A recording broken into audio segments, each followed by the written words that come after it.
Hello दोस्तों, नमस्कार। घर खरीदे या ज़मीन, दोनों के अपने अपने फ़ायदे हैं और अपने अपने नुकसान हैं। लेकिन किसी को लगता है कि ज़मीन में ज़्यादा फ़ायदा है, किसी को लगता है घर में ज़्यादा फ़ायदा है। तो आइए हम आपको बताते हैं ज़मीन खरीदने के फ़ायदे। ज़मीन खरीदने में आप अपने मन मुताबिक घर बनवा सकते हो, जिसमें आप कुछ भी मॉडिफाई कर सकते हो। दूसरा है, अगर आप ज़मीन आपकी मेन रोड पे है तो आप दुकान भी बनवा सकते हो। ये आपके घर बनवाने से ज़्यादा फ़ायदेमंद रहेगा और उससे आपको कई गुना ज़्यादा फ़ायदा मिलता है। तीसरा है कि अगर आप ज़मीन में इन्वेस्टमेंट कर रहे हो तो ये आपके मकान बनाने से ज़्यादा फ़ायदेमंद इस तरह से होता है कि आप बिना कोई खर्च बढ़ाए आपकी ज़मीन का रेट बढ़ते जाता है।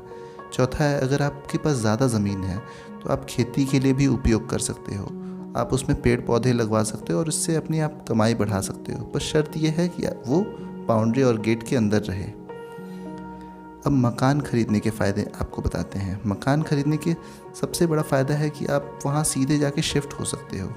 इसमें आपका समय भी बचता है और आपको कोई टेंशन नहीं होती है। दूसरा, मकान से आपको रेंटल इनकम भी होती है। ये पैसे कमाने का बहुत शानदार तरीका है और एक पैसिव इनकम का भी ज़रिया है।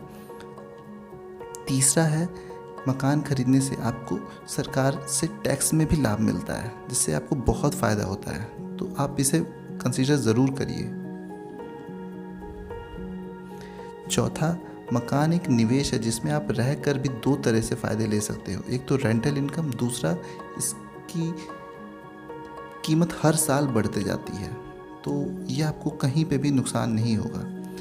ज़मीन और मकान में निवेश करने से पहले सबसे ज़रूरी बातें जो है ना, वो ये हैं कि ज़मीन मकान मेन रोड से ज़्यादा दूर ना हो और घर के सामने 20 फीट की रोड हो कम से कम, क्योंकि कार आने में कोई दिक्कत नहीं होगी। तीसरा, ज़मीन मकान railway station, airport, bus stand से ज़्यादा दूर ना हो। चौथा, ज़मीन या मकान के आसपास में कोई बड़ा प्रोजेक्ट शुरू होने वाला हो जिससे उसकी कीमत कई गुना बढ़ जाती है। तो ये आप हमेशा दिमाग में रखो। नोट, आप जब भी ज़मीन या मकान में निवेश करें, सबसे पहले ज़मीन से रिलेटेड सारी जांच पड़ताल रजिस्ट्री ऑफिस में ज़रूर करें।